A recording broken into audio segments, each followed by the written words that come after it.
Morning everyone. Ain't wildlife grand, eh? My goodness. You know when I said that I always see something cool when I'm out for a walk in the wilds? Well, it is true. Gabby and I went out for what turned to be about a 6-7 mile walk yesterday, and we explored a place that I've been wanting to explore for almost 20 years, I reckon. It was like a magical haven, literally moments after we ventured off the road to head into the privately owned teeny-weeny wilderness. We were treated to the most incredible sightings. Firstly, Gabby was startled by a huge bird carrying something in its talons.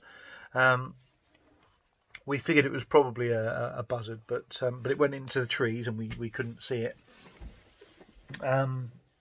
So we adjusted our positions by heading off trail and saw it emerge from the trees. Enormous. A really hefty buzzard, probably a female, carrying a grass snake. A grass snake in its talons. We froze, naturally, and we watched until it flew out of sight. We shifted position again and saw the bird perched on like an enormous fallen oak limb. It sat and did nothing. I figured it was resting before heading back to the nest to feed its young, and then it happened.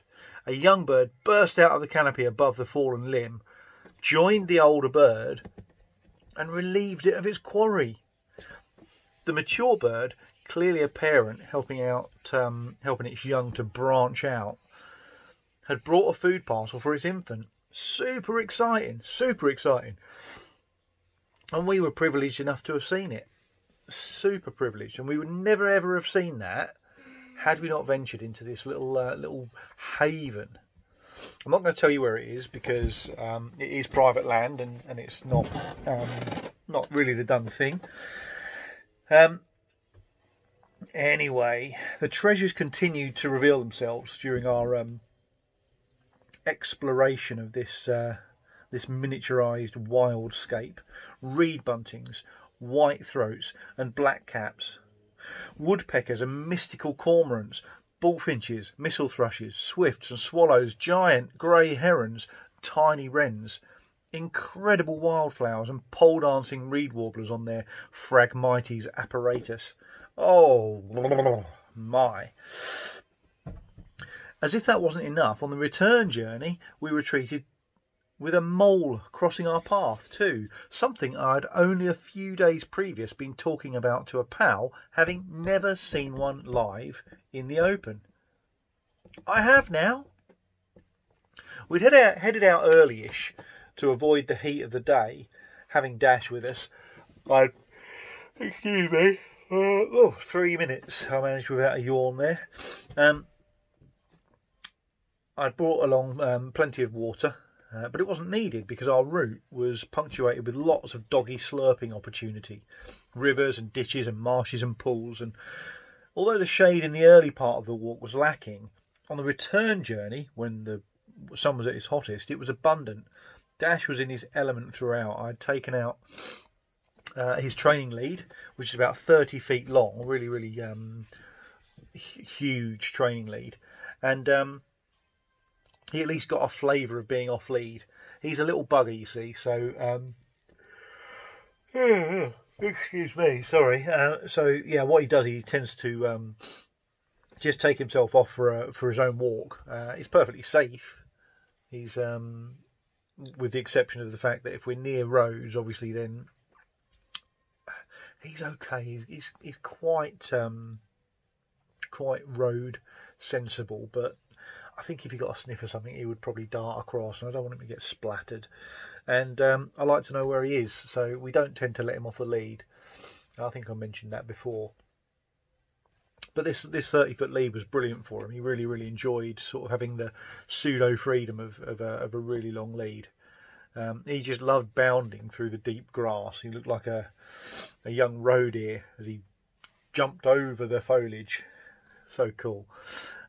Oh, but such a rich walk, and in really good company too. A real tonic, something to be thankful for. I was back in time for a bit of a rest before getting lunch, and then Linda headed out on her walk with Sarah and the girls. It turns out they ventured quite close to the trails that we had explored in the morning.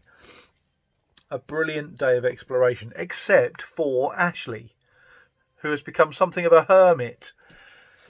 We practically have to force him out of the house at the moment, don't we? No, I didn't go out of the house yesterday because I didn't feel well. That's true. I suppose I'll let you off then. Do you want to go out today? No. As if to prove a point. Oh dear. Anyway, the weekly quiz went well. We were second out of 3 teams, and I really enjoyed the questions. Some great geography ones. You're number 3. Thanks, Amy, for setting those up. She did a great job there.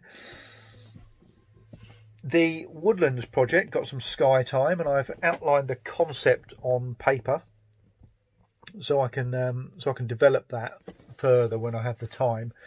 It's really nice to have a project that I can sort of dip in and out of without any time pressures. So I think it might become a really nice part of what I do over the coming months and years, kind of a hobby, if you like. But yeah, I'm looking forward to getting stuck into that and making that become a reality. I know I keep banging on about it, but I'm trying to keep it conscious in the mind. It's lovely. It's something that's really really exciting me. Still haven't cut my hair, as you can probably tell if you're watching this on the YouTube channel. I took some time to snooze in the afternoon. Do you ever make time for a daily doze? I find it super beneficial just to replenish myself, and I think everyone should do it.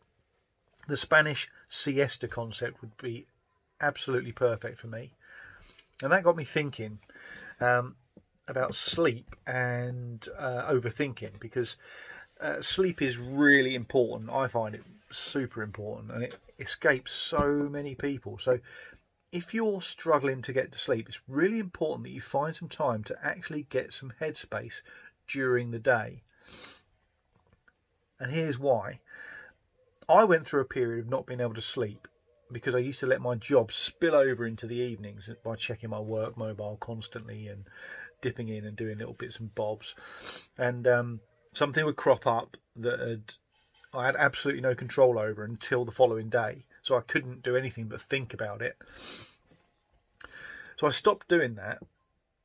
I stopped checking the mobile after I'd left the office. So 5 PM or whatever time it was I left the office, that was it. No more work. None at all. And that helped amazingly. But I also found that being comfortable and able to allow the various thoughts that would come and go in my mind, allowing them just to do that without trying to wrestle them out of my mind or stop thinking about them or giving them any credit, allowing them just to kind of drift in and out was highly beneficial. Being comfortable with what your mind is doing is something that seems to trouble a lot of people, and it certainly used to trouble me. So I'm speaking from an element of experience here, but this is my experience, not anyone else's, so take it as that. Eventually I learned how to be comfortable with my thoughts by using the Headspace app for 10 minutes a day. If you haven't heard of it, it's something that my boss put me onto some years ago, and I find myself using the principles even now. Spending 10 minutes on your own version of being conscious of every thought and allowing those thoughts to come and go without judging them and giving them any kind of importance, just allowing them to happen, is so valuable. If you haven't come across Andy Puddicombe, that's Puddicombe, Puddicombe, I recommend you read his book, Get Some Headspace. That's the title. You can use the audio app if it's easier, the Audible app. Listen to the audio book. That's quite a good way of doing it. But then download the free app. Now, most of the book you can enjoy anywhere you like, but some of it you'll need to be on your own for. Really, really, really powerful book. Some great stories in there about how things have changed for people who've used the Headspace principle. It's not new. It's basically meditation. But I find that word's a little bit chewy. You know, a little bit. Yeah, to many people, it was to me.